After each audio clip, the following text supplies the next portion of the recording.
মুসলমান ভাইরা আমার, দয়ার নবী মায়ার নবী রহমতে আলম সাল্লাল্লাহু আলাইহি ওয়াসাল্লামকে কেমন ভালোবাসা দরকার, কি পরিমাণ মোহাব্বত থাকলে ওই নবীর সুপারিশ পেয়ে নবীর সান্নিধ্য অর্জন করে সাথে জান্নাতে থাকা যাবে।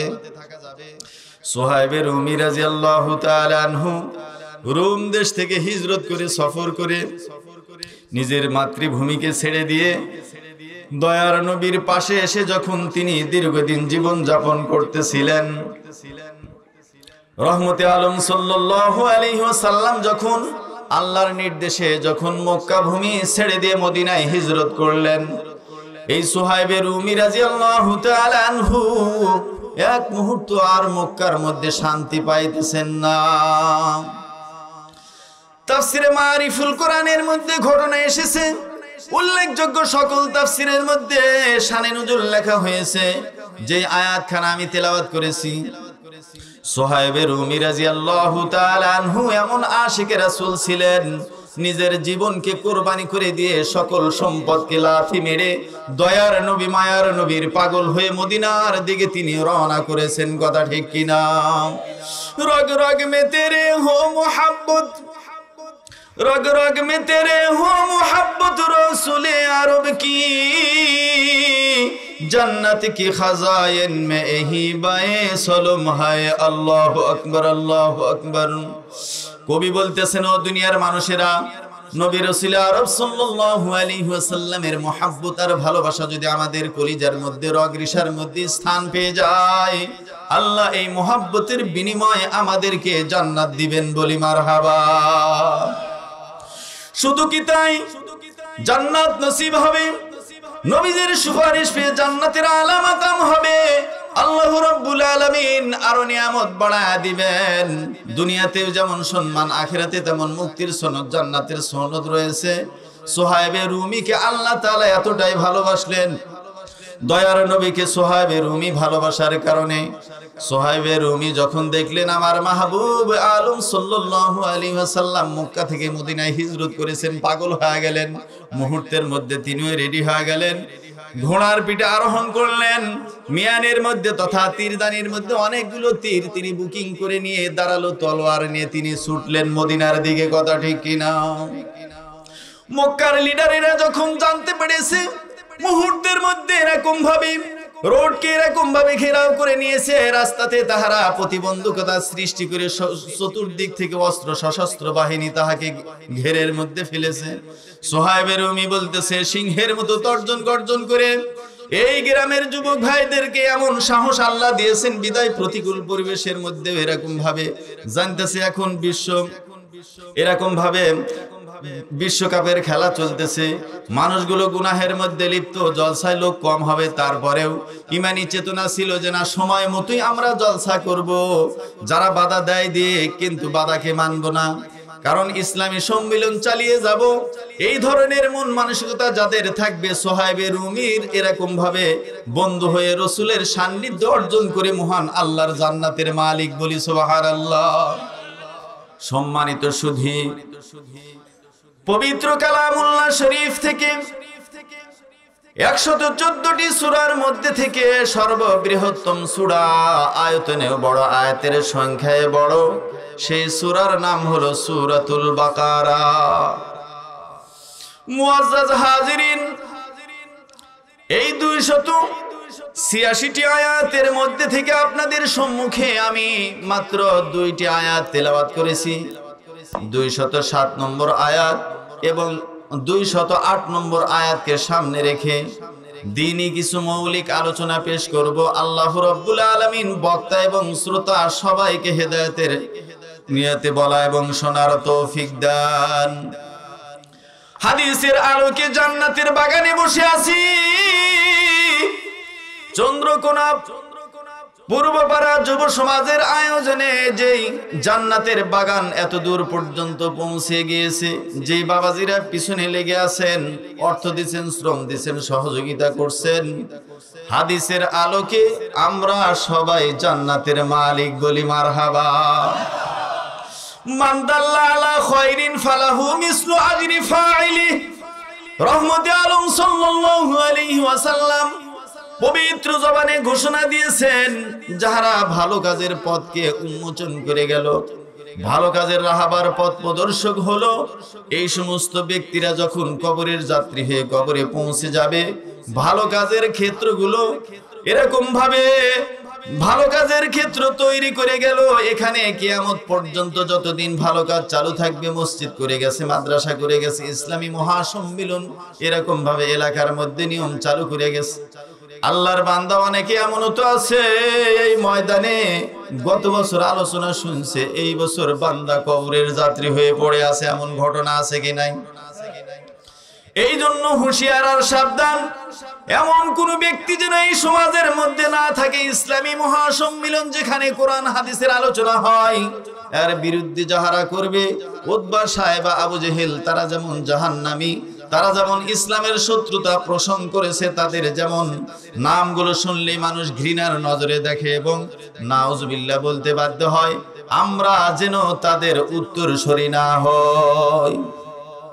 আমরা যদি হুযায়ফাতুল ইয়ামানির মতো, সুহাইব রুমির মতো যদি হয়ে যাই, আবু বকর সিদ্দিক রাদিয়াল্লাহু তাআলা আনহুর মতো, হযরত খলিফাতুল মুসলিমিন হযরত ওমরের মতো, হযরত ওসমান, হযরত আলীর মতো যদি আমরা দিনের এরকম রাষ্ট্রনায়কের ভূমিকা পালন করি, দুনিয়া থেকে বিদায় নিব, এরকম স্বর্ণ অক্ষরে লেখা থাকবে চন্দ্রকোনা যুব সমাজের উদ্যোগে এই সমস্ত যুবকেরা সর্বপ্রথম এই গ্রামে গান বাজনাকে বন্ধ করে দিয়ে, শরীয়ত পরিপন্থী কাজগুলো বন্ধ করে দিয়ে ইসলামের সম্মিলন তাহারা চালু করে গিয়েছে। আল্লাহর বান্দা আজকে নাই।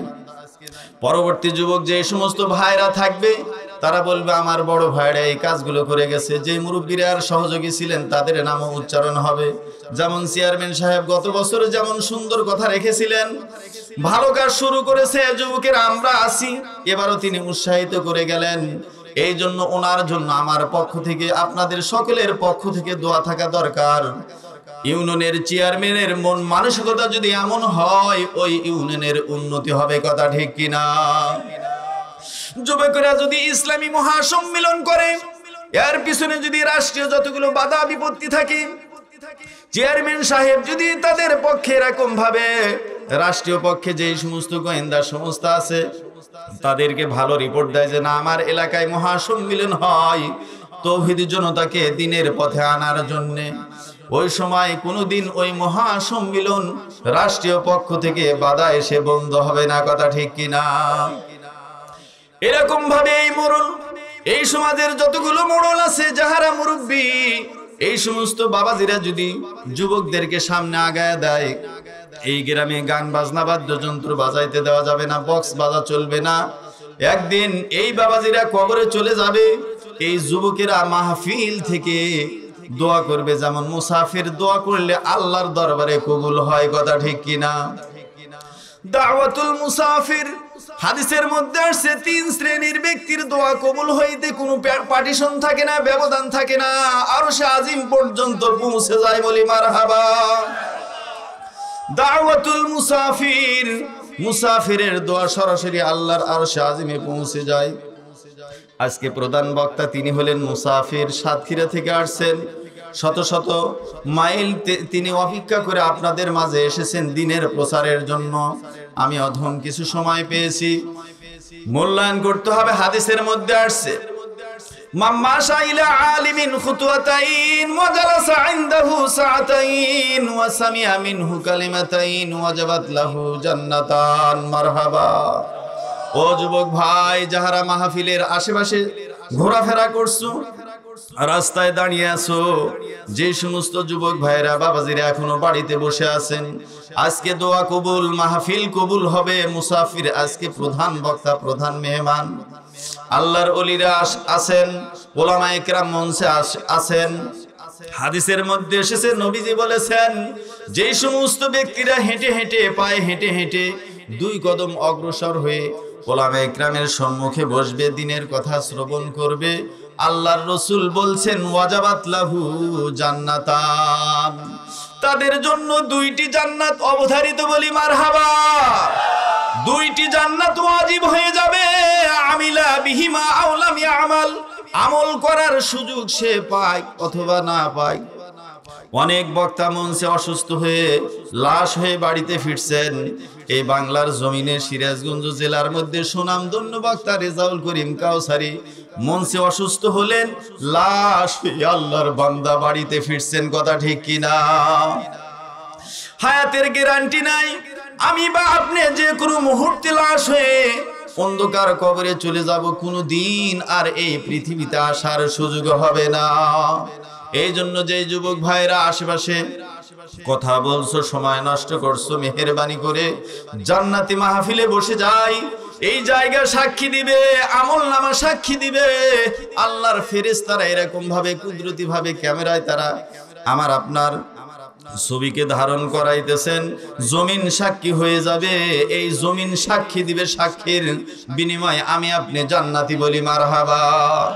ইয়াউমা ইদিন তুহাদ্দিসু আখবারহা, ইয়াউমা ইদিন তুহাদ্দিসু আখবারহা। দস্তে গুয়াত মানচুনি দুজদিদাম, লব্বে গুয়াত মানচুনি বুসিদাম, চশমে গুয়াত দিদাম সুয়ে হারাম, গোশে গুয়াত চিদাম সামরুল কালাম।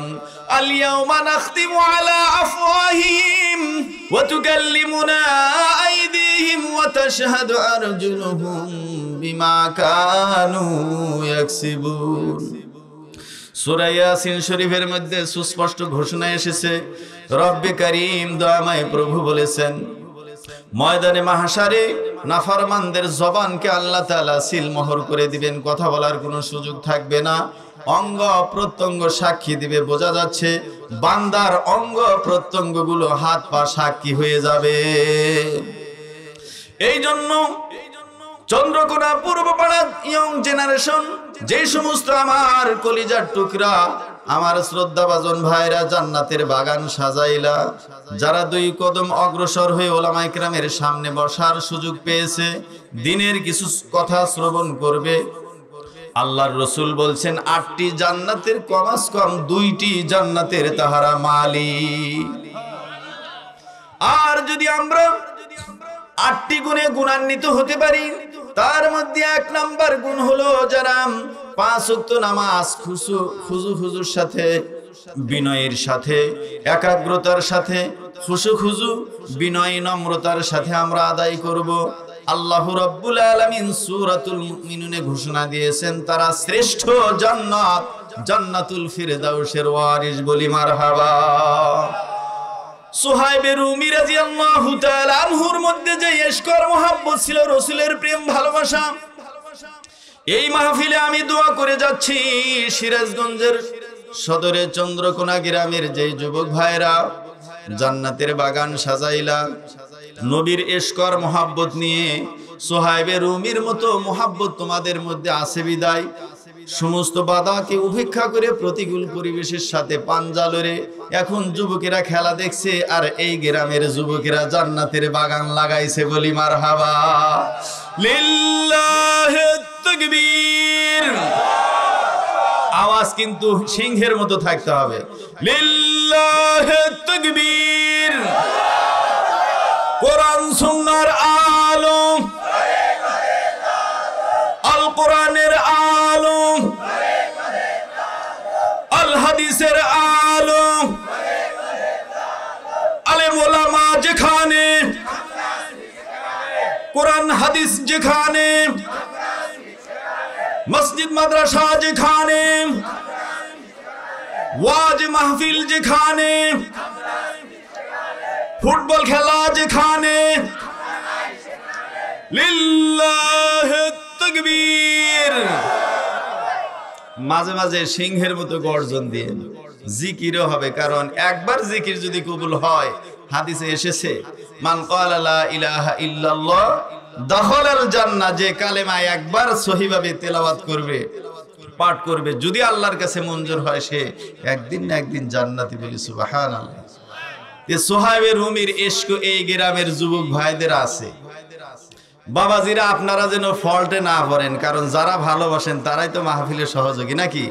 যদি বাধা দেন তাহলে কিন্তু কপাল পুড়ে যাবে। ওই বাবাজির কাছে অনুমতি চাইবার গেলে কোনোদিন অনুমতি দেয় নাই, তাইলে কিন্তু মারা গেলেই দুর্নাম শুরু হয়ে যাবে। লোকটা কেমন ছিল বলে মাহফিলের বিরোধী ছিল, তাইলে কিন্তু অবস্থা জটিল নাকি গণ? মাহফিলের সপক্ষে থাকবেন আর গুনাহের পরিবেশের বিপক্ষে থাকবেন। কোরআনের মধ্যে আল্লাহ সুস্পষ্ট ঘোষণা দিয়েছেন, তাআওয়ানু আলাল বিররি ওয়াত তাকওয়া ওয়ালা তাআওয়ানু আলাল ইসমি ওয়াল উদওয়ান। রব্বে করিম দয়াময় প্রভু তেলাওয়াতকৃত আয়াতের মধ্যে দুইটি বিষয়ে সুস্পষ্ট ঘোষণা দিয়েছেন। এক নাম্বার হলো ভালো কাজের সহযোগী হও, তাআওয়ানু আলাল বিররি ওয়াত তাকওয়া, নেকির কাজে তাকওয়ার কাজে সহযোগী হও। দয়ার নবী মায়ার নবী রহমতে আলম সাল্লাল্লাহু আলাইহি ওয়াসাল্লাম বলেছেন, ও আমার উম্মত উম্মতানিরা রে, তোমরা যদি ভালো কাজের সহযোগী হয়ে যাও, আমি দয়ার নবী বলে গেলাম, কবরের যাত্রী যখন হয়ে যাইবা, কিয়ামত পর্যন্ত ওই ভালো কাজ যতদিন চলতে থাকবে, তোমার অ্যাকাউন্টে সব পুঁছতে থাকবে, তুমি জান্নাতের আলা মাকামের মালিক হয়ে যাইবা। বলি মারহাবা। ওয়ালা তাআওয়ানু আলাল ইসমি ওয়াল উদওয়ান। আল্লাহ তাআলা বলেছেন, রব্বে করিম দয়াময় প্রভু ঘোষণা দিয়েছেন, তোমরা খারাপ কাজে সহযোগী হয়ো না। ফুটবল খেলার জন্য যারা প্রজেক্টর লাগাইছে, এখানে প্রজেক্টর আছে কি নাই, এখানে দিন প্রচারের জন্য মিডিয়া আসছে। মানুষ যেমন গুনাহ করিয়া মিডিয়ার মধ্যে প্রচার করে দেয়, আজকে উলামা ইকরাম মিডিয়ার সামনে আসতে বাধ্য হয়েছে এই জন্যই যে পথ দিয়ে বাতিল মানুষকে এরকম বিভ্রান্তির মধ্যে ফেলায়, ওই পথকে রুদ্ধ করার জন্য, বন্ধ করার জন্য উলামা ইকরাম আজকে মিডিয়ার সামনে দ্বীনি কথাগুলো প্রচার করছে। কথা ঠিক কিনা? মুসলমান ভাইরা আমার, এই গ্রামের যুবকদের ইমানের পাওয়ার অত্যন্ত বেশি।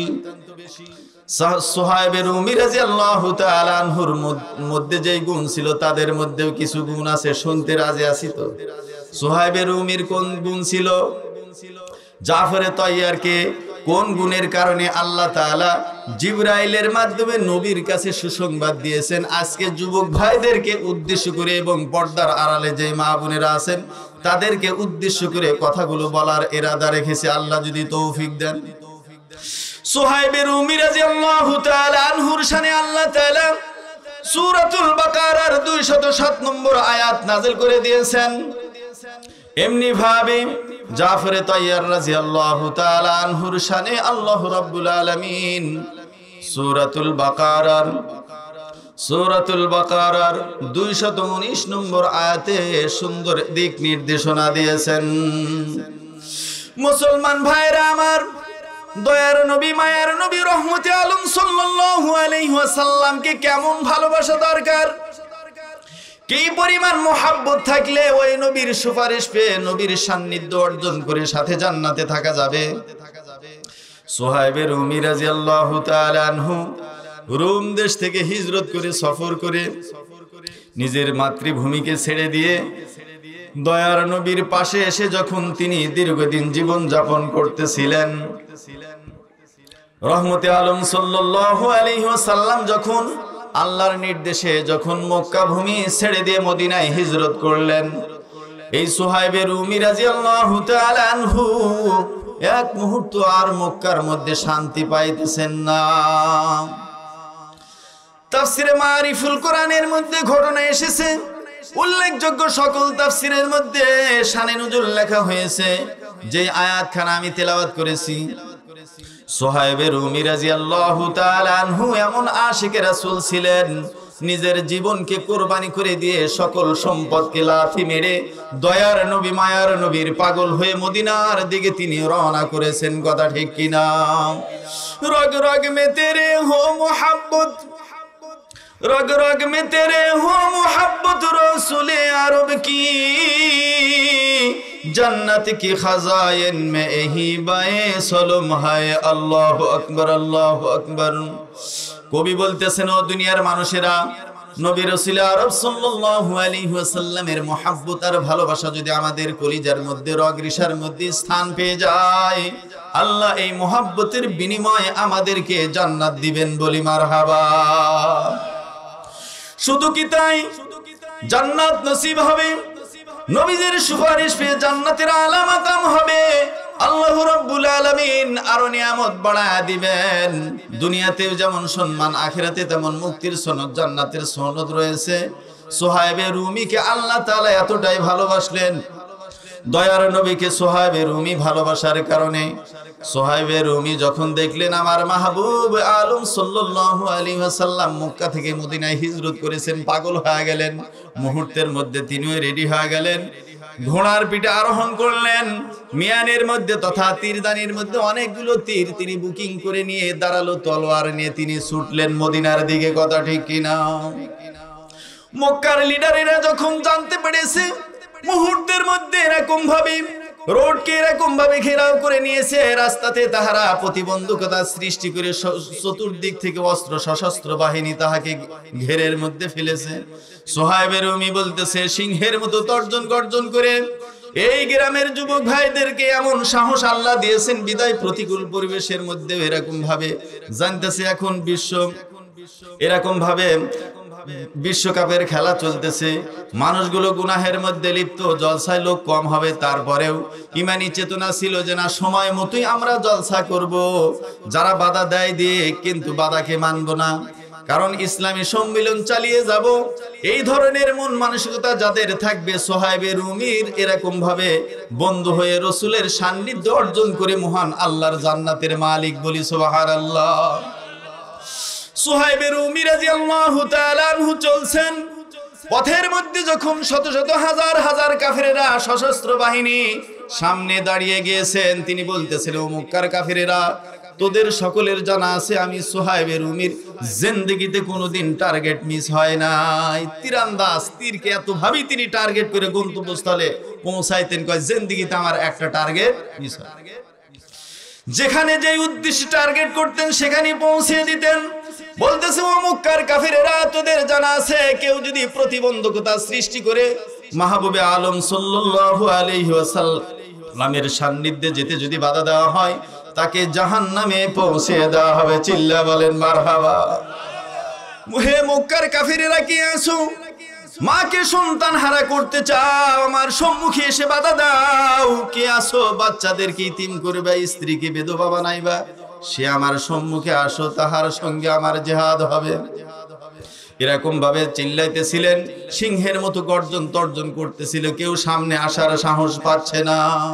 বলতেছে তোমাদের জানা আছে যতক্ষণ পর্যন্ত আমার মিয়ানের মধ্যে তীরদানির মধ্যে তীর থাকবে কেউ সামনে আসতে পারবা না। যখন আমার তীরগুলো শেষ হয়ে যাবে, আমার শরীরে এক ফোঁটা রক্ত থাকাকালীন আমার যে তলোয়ার দেখছো, তলোয়ার পরিচালনার দিক দিয়ে আমার চাইতে কেউ পারদর্শী নাই। একে একে আমি কল্লাগুলো কেটে কেটে সকলকে জাহান্নামে পৌঁছে দিব। চিল্লা বলেন মারহাবা। মুসলমানদের ভয় নাই, মরলে শহীদ, জান্নাত নসিব, বাঁচলে গাজী। আর কাফের মুশরিকের জন্য দুনিয়াটাই হলো জান্নাত, মারা গেলে চিরস্থায়ী জাহান্নাম। কথা ঠিক কিনা? সকলেই গুনাহগার করছে, কেউ সামনে আসার সাহস পায় না। সুহাইবে রুমি রাদিয়াল্লাহু তাআলা আনহু বলছেন, ও মক্কার কাফেরেরা, মাহবুবে আলম সাল্লাল্লাহু আলাইহি ওয়াসাল্লাম, দয়ার নবী, মায়ার নবী, রহমতে আলম সাল্লাল্লাহু আলাইহি ওয়াসাল্লামের সান্নিধ্যে যেতে দাও, বাধা দিও না। তোমাদের জন্য আমি সুসংবাদ রেখে দিলাম, আমার জিন্দেগির যাবতীয় ধন সম্পদ। তাফসিরে কুরতুবির মধ্যে এসেছে, কেউ কেউ বলতেছিল সুহাইবে রুমি অডেল সম্পদের মালিক হয়ে এখান থেকে সে পালিয়ে যাচ্ছে। সুহাইবে রুমি রাদিয়াল্লাহু তাআলা আনহু বললেন, ও মক্কার কাফেরেরা, আমি সম্পদকে উপেক্ষা করি না, মহাব্বত করি না। মাহবুবে আলম সাল্লাল্লাহু আলাইহি ওয়াসাল্লামের জন্য আমি পাগল হয়ে গিয়েছি। আমার জিন্দেগির যতগুলো সঞ্চয়, যতগুলো অর্থ সম্পদ তোমাদেরকে বলে দিচ্ছি।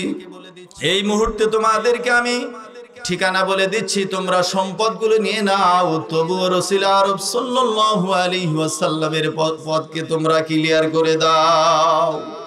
তাফসিরে মারিফুল কোরআনের মধ্যে এসেছে, দয়ার নবী, মায়ার নবী, রহমতে আলম সাল্লাল্লাহু আলাইহি ওয়াসাল্লামের প্রতি যত ভক্তি আর ভালোবাসা নিয়ে কথাগুলো বলছিলেন, এইদিকে কাফিরেরা লক্ষ্য করে দেখতেছে সামনে গেলেই তুমি কে বা চায় যে নিজের প্রাণকে হারিয়ে ফেলি, স্ত্রী বিধবা হয়ে যাক, সন্তানগুলো ইতিম হয়ে যাক, কোনো কাফের সম্মুখে আসার সাহস পাচ্ছে না। বলি মারহাবা। কয় মরার চাইতে বাঁচা ভালো। কাফেরদের স্লোগান কি? মরার চাইতে বাঁচাই ভালো, রাস্তা ছাড়িয়ে দেওয়াই ভালো।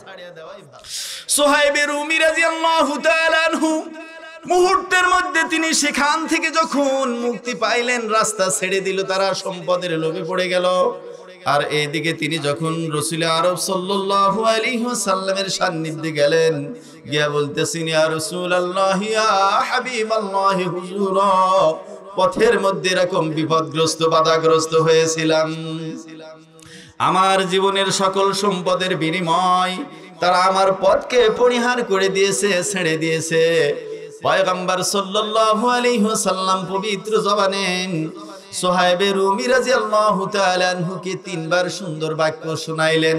রবিহাল বাইউ আবা ইয়াহইয়া, রবিহাল বাইউ আবা ইয়াহইয়া, রবিহাল বাইউ আবা ইয়াহইয়া। ও আবু ইয়াহইয়া, তোমার ব্যবসা লাভজনক, তোমার ব্যবসা লাভজনক হয়েছে, তুমি সাকসেসফুল, কামিয়াব। আল্লাহ রাব্বুল আলামিন তার শানে আয়াত নাযিল করে দিলেন সূরাতুল বাকারার 207 নম্বর আয়াত। কয় নম্বর আয়াত? ইয়া আইয়ুহাল্লাযীনা আমানু দুখুলু ফিস-সিলমি কাফা ওয়া লা তাত্তাবিউ খুতুওয়াতিশ শাইতান ইন্নাহু লাকুম আদুউম মুবিন। প্রত্যেকটা আয়াতের শানে নুজুল হয় না, কিছু কিছু আয়াতের শানে নুজুল আছে। এর আগের আয়াতটা ছিল সুহাইব রুমির জন্য, পরের আয়াত নাজিল হয়েছে সাহাবী রাসূল আব্দুল্লাহ ইবনে সালামের জন্য। সুহাইব রুমি রাদিয়াল্লাহু তাআলা আনহুর সান্নিধ্যে যে আয়াতকে আল্লাহ তাআলা নাজিল করে দিলেন, সেখানে ব্যবসার কথা উল্লেখ রয়েছে। وَمِنَ النَّاسِ مَن يَشْرِي نَفْسَهُ ابْتِغَاءَ مَرْضَاتِ اللَّهِ وَاللَّهُ رَءُوفٌ بِالْعِبَادِ। আল্লাহু আকবার, আল্লাহু আকবার। وَمِنَ النَّاسِ, মানব জাতির মধ্যে থেকে এমন কিছু মানুষ রয়েছে যারা নিজের নফসকে, নিজের সত্তাকে বিক্রি করে দিয়েছে মহান আল্লাহর সন্তুষ্টি লাভের জন্য। বলি চিল্লা, বলি মারহাবা। وَمِنَ النَّاسِ مَن يَشْرِي نَفْسَهُ ابْتِغَاءَ مَرْضَاتِ اللَّهِ আল্লাহু আকবার, আল্লাহু আকবার। وَاللَّهُ رَءُوفٌ بِالْعِبَادِ। আল্লাহ রাব্বুল আলামিন স্বীয় বান্দার প্রতি করুণাময়, দয়াশীল। বলি মারহাবা। ব্যবসার কথা বলছেন কি বলেন নাই? সুহাইব রুমি তার জীবনকে বিক্রি করে দিলেন। দুনিয়াতে যত সম্পদ উপার্জন করেছিলেন সবগুলো নবীর মুহাব্বত আর ভালোবাসায় কাফের মুশরিকদেরকে দিয়ে তিনি নবীর দরবারে চলে গিয়ে তিনি সান্নিধ্য অর্জন করলেন, মনের আনন্দ তিনি বাস্তবায়ন করলেন। কথা ঠিক কিনা? ও যুবক ভাইরা, বাবাজিরা যারা বসে আছেন, জান্নাতের বাগান সাজাইছেন সারা জীবন ধারাবাহিকভাবে, প্রতি বছর হোক, চাই তো আমরা? যদি চাই, চিল্লে আবার ফের শয়তানকে বিতাড়িত করতে হবে। রাজি আছি তো?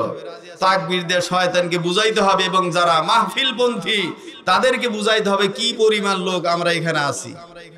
প্রজেক্টর লাগাইছে অনেক জায়গায়, কিন্তু লোক নাই, কারণ মানুষ তো এখন ল্যাব তোষকের মধ্যে থেকেই তো দেখতে পারতেছে, নাকি? কারণ টাচ ফোন আর অ্যান্ড্রয়েড সেট নামে, আইফোন নামে কত যে সুবিধা হয়েছে।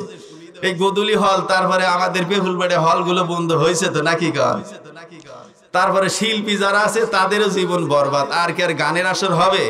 এই গ্রামে যেন জিন্দেগিতে আর গানের আসর না হয়। রাজি আছি তো? লিল্লাহি তাকবীর। কোরআন সুন্নাহর আলো, আলেম ওলামা যেখানে, লিল্লাহি তাকবীর।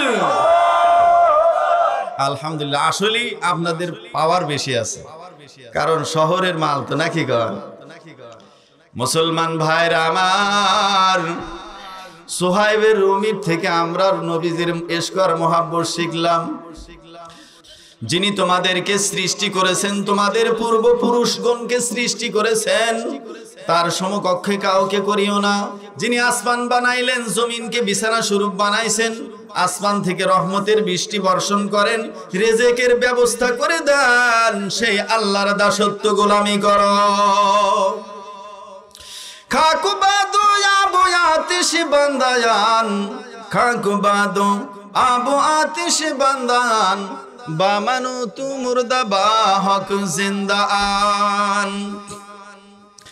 মাটির কোনো ক্ষমতা নাই, আল্লাহর গোলাম। আগুনের কোনো পাওয়ার নাই, আল্লাহর হুকুমের বাহিরে চলেন না। পানির কোনো ক্ষমতা নাই, সব কিছু আল্লাহর হুকুম মানে কি মানে না। এই জন্য মাটির কোনো নিজস্ব পাওয়ার নাই, আল্লাহ হুকুম দিলে সুরাকা বিন মালিককে ধরছেন কি ধরেন নাই। জাফর তাইয়ার বলেন, ইয়া রাসূলুল্লাহ, ইয়া হাবিবাল্লাহ, আমি স্বচক্ষে দেখছি মূর্তির কোনো ক্ষমতা নাই, ক্ষতিও করতে পারে না, উপকারও করতে পারে না। এই জন্য আমি জিন্দেগিতে কোনোদিন মূর্তির চরণে সেজদা দিই নাই। ও যুবক ভাইরা, বাবাজিরা, পর্দার আড়ালের মা বোনেরা, এক মুহূর্ত যেন কোনো ভণ্ডের পায়ে সেজদা না দেই, মাজারে গিয়ে যেন সেজদা না দিই। সন্তান দেওয়ার মালিক আল্লাহ, সুস্থ রাখার মালিক স্বয়ং আল্লাহ, কথা ঠিক কিনা? জাফর তাইয়ার বলতেছেন, ইয়া রাসূলুল্লাহ, ইয়া হাবিবাল্লাহ, মনে হয় এই জন্যই তো আমাকে জান্নাতের সুসংবাদ দেওয়া হয়েছে। আমি কোনোদিন আল্লাহকে ছাড়া গায়রুল্লাহ সেজদা করি না। মাজার পূজারি বাংলাদেশে কম আছে কি না? আটরশি, দেওয়ানবাগি, বিভিন্ন কিছু আছে তো নাকি গো? এই জন্য আমরা হুঁশিয়ার সাবধান হয়ে যাই, জান্নাতের সুসংবাদ আমাদের জন্য। যদি আমরা মূর্তি সেজদা না করি, মাজার পূজা না করি, কোনো ব্যক্তির চরণে সেজদা না দিই, যে আল্লাহ কুদরতি হাতে কপাল বানাইলেন, সেজদা করার সুযোগ করে দিলেন, একমাত্র কেবলমাত্র শুধুমাত্র সেজদা দিতে হবে মহান আল্লাহকে, কথা ঠিক কিনা? সাহাবী রাসূল রবিয়া রাদিয়াল্লাহু তাআলা আনহু নবীর সান্নিধ্যে বলতেছিলেন, ওগো নবী, যদিও আমাকে যা চামো তাই দিবেন, আমি চাই শুধু আপনার সাথে জান্নাতে থাকার। নবী আমার বললেন, সাহাবী রবিয়া, তাহলে আমাকে তুমি সহযোগী হয়ে যাও, সহযোগিতা করো। আইন্নি আলা নাফসিকা বিকাসরাতিস সুজুদ। আল্লাহু আকবার, আল্লাহু আকবার। ও আমার সাহাবী রবিয়া, তুমি যদি আমার সাথে জান্নাতে থাকতে চাও, বেশি বেশি করে নফল নামাজ পড়ো, ফরজ নামাজ তো পড়তেই হবে, বেশি বেশি আল্লাহকে সিজদা দাও। আমি রাসূল ওয়াদা দিলাম, তোমাকে আমি সাথে জান্নাতে নিয়ে যাব। জাফর তাইয়ার রাদিয়াল্লাহু তাআলা আনহু আল্লাহকে শুধু সেজদা দিয়েছেন, জিন্দেগিতে কোনোদিন গায়রুল্লাহর চরণে সেজদা দেন নাই। এই জন্যই জান্নাতের সুসংবাদ পেয়েছেন।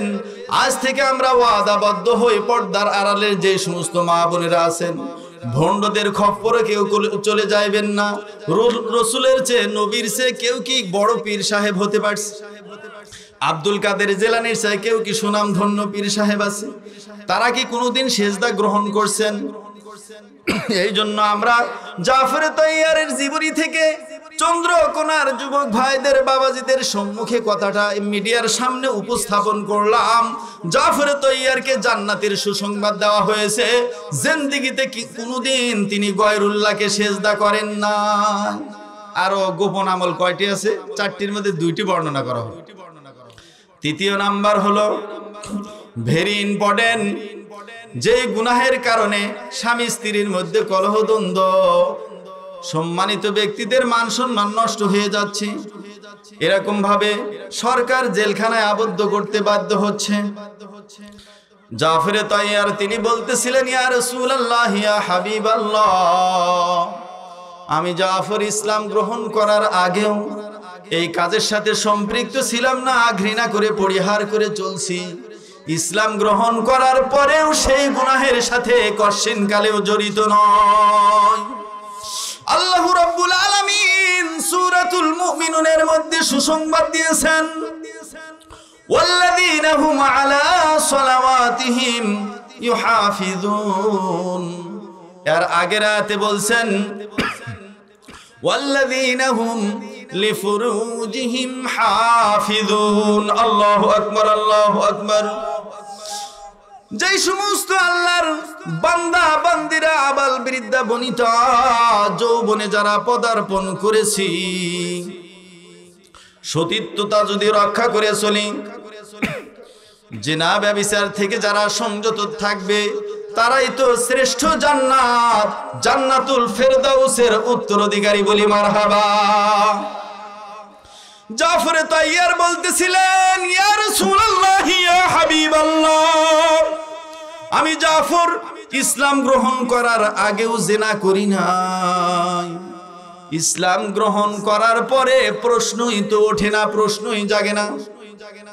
কারণ আমি যেমন ঘৃণা করি, আমি যেমন মনে ব্যথা পাবো, আমার মেয়েকে নিয়ে যদি কেউ অবৈধ কাজ করে, আমার স্ত্রীর সঙ্গে যদি অবৈধ সম্পর্ক করে, আমার মায়ের উপর কেউ যদি অবৈধ হাত এরকম হস্তক্ষেপ করে, আমি যেমন সহ্য করতে পারি না, আমিও যদি অন্যের মেয়ে অন্যের স্ত্রীর প্রতি এরকম ভাবে হারাম কাজে লিপ্ত হয়ে যায়, মানুষের বিবেকে ধাক্কা লাগবে কি লাগবে না?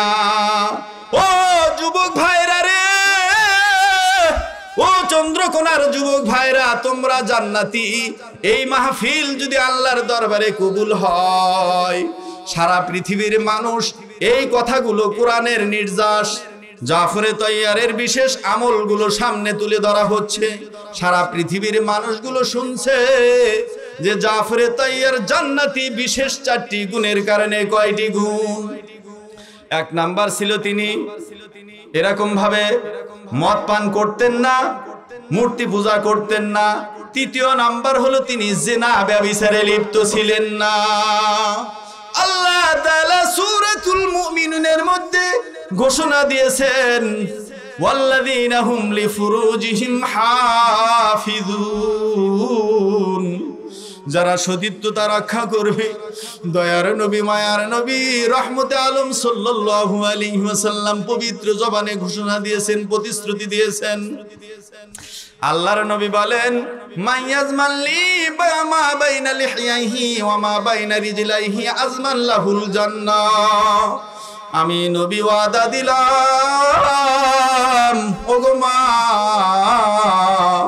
যারা পর্দার আড়াল থেকে কথাগুলো শুনছেন দেখছেন, দয়ার নবী ওয়াদা দিয়েছেন, যুবক ভাইরা আমার, আমরা যদি জিহ্বাটাকে এবং লজ্জাস্থানকে এই 2টি জিনিস হেফাজত করার দায়িত্ব নিই, আল্লাহর রাসূল দায়িত্ব নিয়েছেন, আমাদেরকে তিনি সুপারিশ করে জান্নাতে নেবেন। চিল্লা বলি মারহাবা।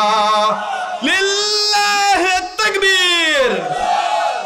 কোরআন সুন্নাহর আলো। লিল্লাহি তাকবীর। চন্দ্রকোনার যুবক ভাইদের কিন্তু অনেকটাই দেখতেছে, আরো কিন্তু আশেপাশে আছেন। আজকের মাহফিল কবুল হবে। সাতক্ষীরা থেকে আসছেন আমার বন্ধুবর মাওলানা মুফতি জামালউদ্দিন হুসাইন সাহেব, ওনার দোয়া কবুল হবে। আখিরি মোনাজাত পর্যন্ত থাকবো তো ইনশাআল্লাহ।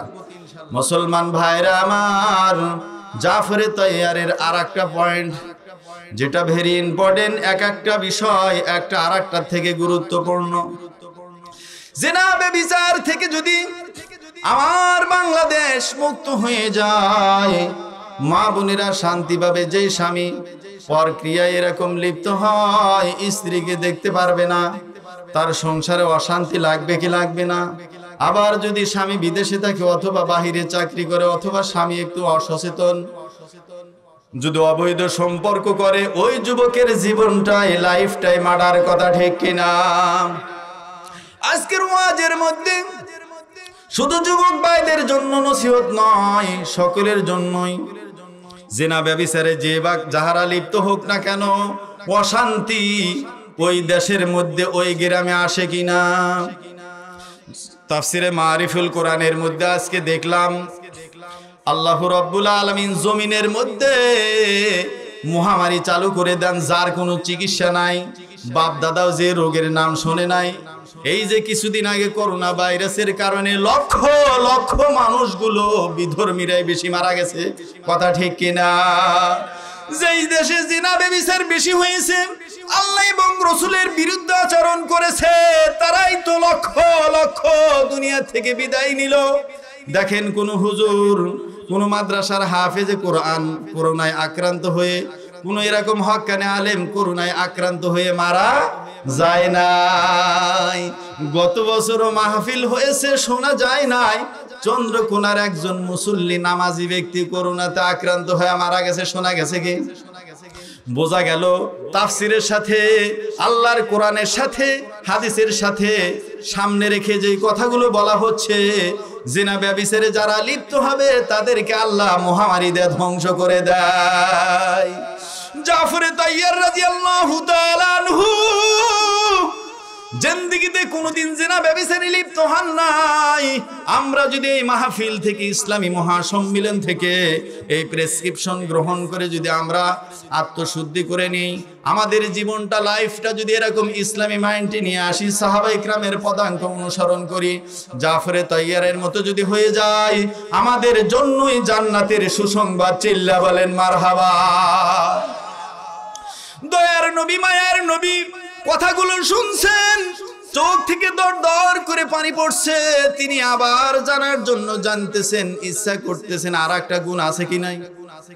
জাফর তাইয়ার বলতেছেন, ইয়া রাসূলুল্লাহ, ইয়া হাবিবাল্লাহ, হুজুর, জিন্দেগিতে কোনোদিন আমি মিথ্যা কথা বলি নাই। কি কথা? মিথ্যা কথা বলি নাই। কারণ মুসলমান হয়ে যদি মিথ্যা কথা বলে, আছে হলো এরকম সিরাজগঞ্জ শহরে কয়, এই তো চন্দ্রকোনার মধ্যে কেবল ঢুকতেছি, মোবাইলে মিথ্যা কথা বলা সহজ হয়ে গেছে। কিন্তু আবার যারা ইন্টারনেট ব্যবহার করে, অর্থাৎ কতটুক দূরে আছে মাপার, তখন মিথ্যা হিসেবে তার কাছে ধরা পড়ে কি করে না। মানুষকে আল্লাহ তাআলা এই ক্ষমতাও দিয়েছে। মুসলমান ভাইরা আমার, জাফরে তাইয়ার বলতেছেন, ইয়া রাসূলুল্লাহ, ইয়া হাবিবাল্লাহ, ইয়া রাসূলুল্লাহ, ইয়া হাবিবাল্লাহ, আমি জাফর দেখছি মিথ্যুককে যারা অসত্য কথা বলে তাদেরকে সমাজের লোক গ্রহণ করে না, তাদের কথা মূল্যায়ন হয় না। মিথ্যুকের সাক্ষী তো আদালতে গ্রহণযোগ্য নয়। কথা ঠিক কিনা? মিথ্যুককে কেউ পছন্দ করে না। আসিদকু ইনজি ওয়াল কিযবু ইহলিক, সত্য মানুষকে মুক্তি দেয়, অসত্য বললে মার্ডার হয়ে যায়। আলোচনার শেষ প্রান্তে, যেহেতু আমার আলোচনা শেষের দিকে চলে আসছে, মাত্র 4 মিনিট একটু মনোযোগ সহকারে শোনেন। এই ইসলামী রাষ্ট্র কিভাবে পরিচালনা করা দরকার, মিডিয়ার ভাইকে বলছি, এই কথাটাও ভেরি ইম্পর্টেন্ট। মাননীয় প্রধানমন্ত্রীকে কেমন হতে হবে, বিচারকদের কেমন হতে হবে, সমাজের মোরালকে কেমন হতে হবে, আল্লাহর রাসূল বাস্তবায়ন করে গেছেন। সাহাবায়ে কেরাম সেইভাবে হাদিসের পদাঙ্ক অনুসরণ করে চলতেন। সবচাইতে একজন বেশি বয়সের বিচারপতি ছিলেন কাজী শুরাইহ। নাম কি? কাজী শুরাইহ। 120 বছর বয়স। আল্লাহ তাআলা তাহাকে 120 বছর হায়াত দিয়েছিলেন। কত বছর? কাজী শুরাইহ তিনি বিচারপতি ছিলেন ইসলামী রাষ্ট্রের। তিনি এরকম বিচার পরিচালনা করে গেছেন। তিনি চিফ জাস্টিস ছিলেন, প্রধান বিচারপতি ছিলেন। হযরত ওমর রাদিয়াল্লাহু তাআলা আনহুর খেলাফতের কালেও তিনি বিচার এরকম কার্যক্রম তিনি করেছেন। এমনি ভাবে হযরত আলী রাদিয়াল্লাহু তাআলা আনহু যখন প্রেসিডেন্ট হলেন, রাষ্ট্রপ্রধান হলেন, ওনার সময়েও তিনি একজন বিচারপতি ছিলেন। বলি সুবহানাল্লাহ।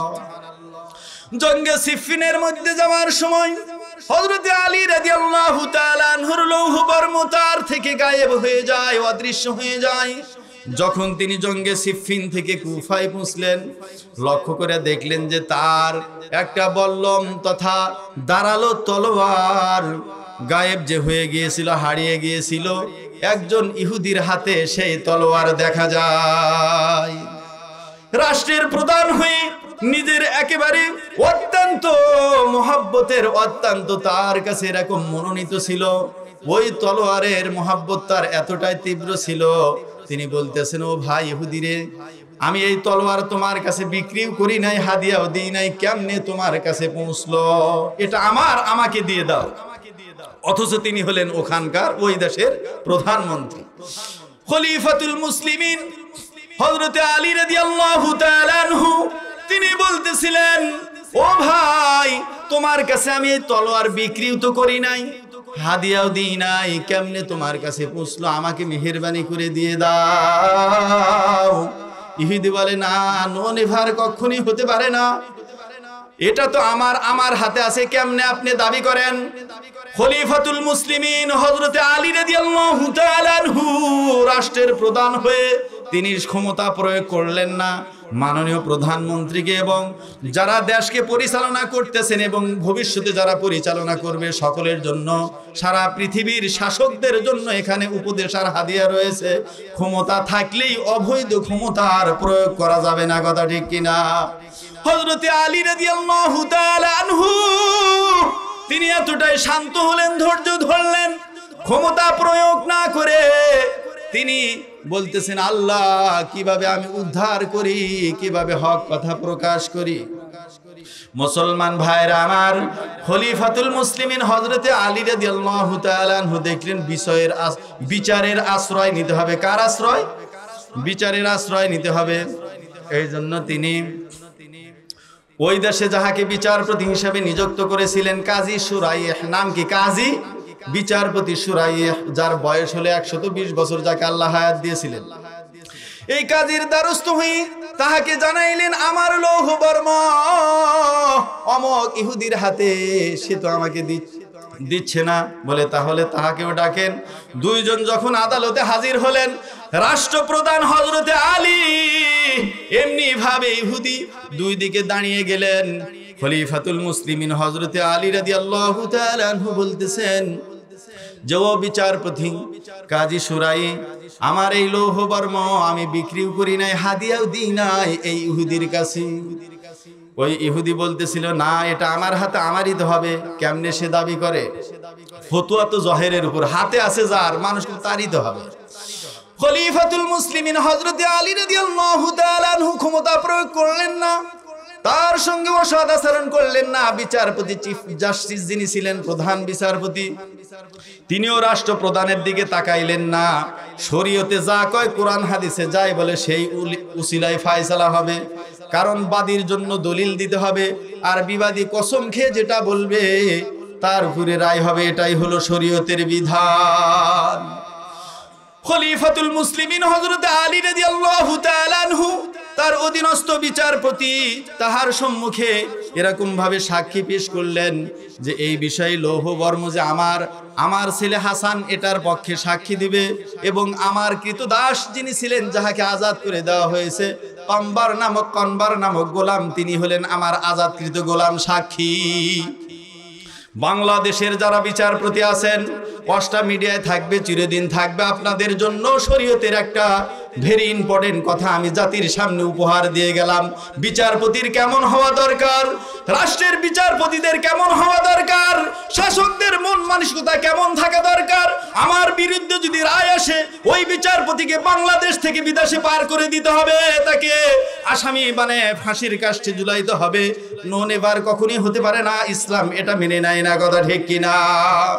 খলিফাতুল মুসলিমিন হযরত আলী রাদিয়াল্লাহু তাআলা আনহু এতটাই তিনি নমনীয় হয়ে গেলেন, যখন বিচারপতি ঘোষণা দিলেন তার সংসদ থেকে, বলতেছে, জাহাপনা, আপনার দুইটা সাক্ষীর মধ্যে থেকে একটাকে ক্যান্সেল করা হলো, আর একটাকে গ্রান্ট করা হলো।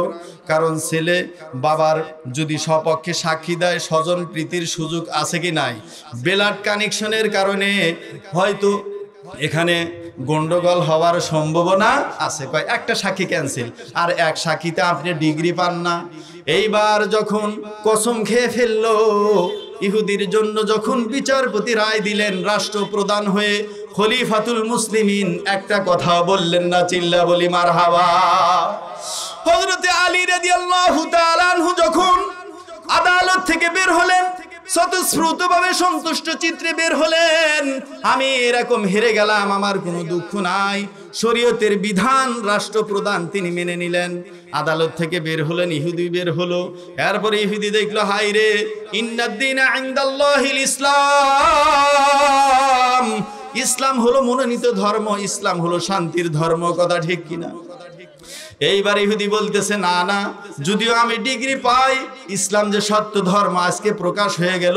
মুহূর্তের মধ্যে তার অন্তরের পরিবর্তন ঘটে তিনি কালেমা পড়ে নিলেন, আশহাদু আল্লা ইলাহা ইল্লাল্লাহু ওয়া আশহাদু আন্না মুহাম্মাদান আবদুহু ওয়া রাসূলুহু। ইহুদি চোখের পানি ছেড়ে দিয়ে দরদর করে তার চক্ষু থেকে পানি বেয়ে পড়তেছিল, বলতেছে, ও ভাই আলী, আমি ভুল করে ফেলেছি, যদিও আমাকে বিচারপতি রায় দিয়েছে, আমি অন্যায় করে ফেলেছি, মিথ্যার আশ্রয় নিয়েছি, এই লৌহ বর্ম আপনার, আপনি লৌহ বর্ম নিয়ে নেন, আমাকে ইসলামের সুশীতল ছায়ার তলে জায়গা দিয়ে আপন করে নেন, বলি মারহাবা। খলিফাতুল মুসলিমিন হযরত আলী রাদিয়াল্লাহু তাআলা আনহু চোখের পানি ছেড়ে দিলেন, দোয়া করলেন, বলতেছেন, ভাই রে, তুমি যেহেতু ইসলাম গ্রহণ করেছো, লৌহ বর্মের দরকার নাই, তুমি আমার সঙ্গী হয়ে গিয়েছো, তোমার জন্য আমার সাথে যে জিহাদ করবে, তোমার জন্য আমি আরেকটা ঘোড়া হাদিয়া দিলাম। মুসলমান ভাইরা আমার, হয়তো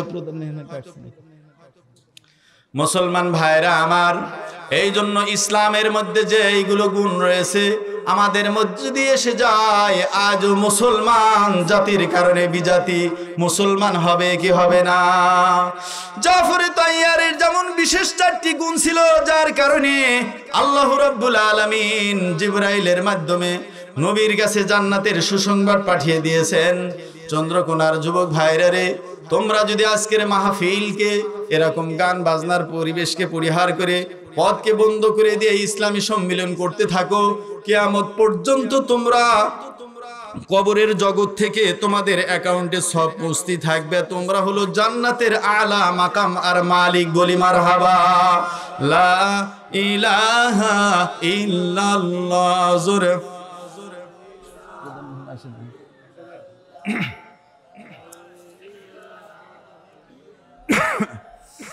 লা ইলাহা ইল্লাল্লাহ। জোরে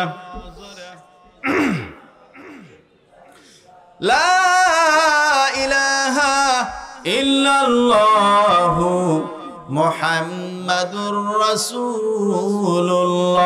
সকলে বলি সাল্লাল্লাহু আলাইহি ওয়াসাল্লাম। সম্মানিত সুধী, কথাগুলো আবারও মৌলিক কথাগুলো সামনে তুলে ধরেছি। জাফরে তাইয়ারের কয়টি গুণ ছিল? 4টি গুণ। 1 নাম্বার গুণ ছিল জিন্দেগিতে কোনোদিন তিনি নেশাগ্রস্ত হন নাই, মদ পান করেন নাই। আমরাও মিডিয়ার সামনে, সারা বিশ্বের সামনে আল্লাহর সম্মুখে হাত তুলে ওয়াদা করলাম, জিন্দেগিতে কোনোদিন আমরা মদ পান করব না, নেশাগ্রস্ত হব না। সকলে বলি আমিন। দ্বিতীয় নম্বর যেই গুণের কারণে তিনি জান্নাতের সুসংবাদ পেয়েছেন, জাফরে তাইয়ার গয়রুল্লাহর সামনে কোনোদিন মাথা নত করেন নাই, একমাত্র আল্লাহকে সিজদা দিয়েছেন। আজ থেকে আমরা ওয়াদাবদ্ধ হলাম, জিন্দেগিতে কোনোদিন গয়রুল্লাহর সামনে আমরা মাথা নত করব না। আমিন। তৃতীয় নম্বর গুণ ছিল জাফরে তাইয়ার ইসলাম গ্রহণ করার আগেও যেমন জেনা ব্যভিচারে লিপ্ত হয় নাই, পাপাচারে লিপ্ত হন নাই। ইসলাম গ্রহণ করার পর কোনোদিন অবৈধ কাজে তিনি শরীক হন নাই। আল্লাহ তাআলার কাছে দোয়া করি, ওগো মালিক রব্বে করিম, দয়াময় প্রভু, আমাদেরকে জেনা ব্যভিচার থেকে, যেই কারণে জমিনে মহামারী এসে যায়, করোনা আসবে, অমিক্রন আরো কত কি, এর আগে আসছে এরকম ভাবে ডায়রিয়া হয়েছে, কলেরা হয়েছে, আর এখন করোনা আরো কত কি। জেনা ব্যভিচার যদি বাংলার জমিন থেকে উঠে যায়, মসজিদের মুসল্লিরা যেমন সংযত থাকে, মসজিদ মাদ্রাসার যেমন আলেম ওলামা তালেবের মেরা সংযত থাকে, পবিত্র অবস্থায় থাকে, আল্লাহ বাংলার জমিনকে ওলামা ইকরামের ইজ্জতের খাতিরে করোনা থেকে মুক্ত রেখেছিলেন। বাংলার জমিনে এই মহামারী তেমন সাইলাব হয় না। এই তৃতীয় নম্বর গুণ থেকে, অর্থাৎ জেনা ব্যভিচার থেকে আমাদের সকলকে হেফাজত করেন। আল্লাহ ওয়াদা দিয়েছেন, উলাইকা হুমুল ওয়ারিসুন। আল্লাহু আকবার। ওয়াল্লাযীনা হুম লিফুরুজিহিম হাফিজুন, যারা সতীত্বতা রক্ষা করবে। পরের আয়াতে গিয়ে আল্লাহ তাআলা ঘোষণা দিয়েছেন উলাইকা হুমুল ওয়ারিসুন আল্লাযীনা ইয়ারিসুনাল ফিরদাউস। আল্লাহু আকবার। তারাই হবে শ্রেষ্ঠ জান্নাত, জান্নাতুল ফিরদাউসের মালিক। স্বর্ণরূপার দালান কোটা, স্বর্ণরূপার দালান কোটা পাবে মনের মতো। স্প্রিংয়ের গতি তাতে, স্প্রিংয়ের গতি তাতে থাকবে শত শত। আল্লাহু আকবার। হাজার হাজার রকম হবে, হাজার হাজার রকম হবে নাস্তার সামান। তারপরে দুধ মধুর শরবত কতই করবে পান।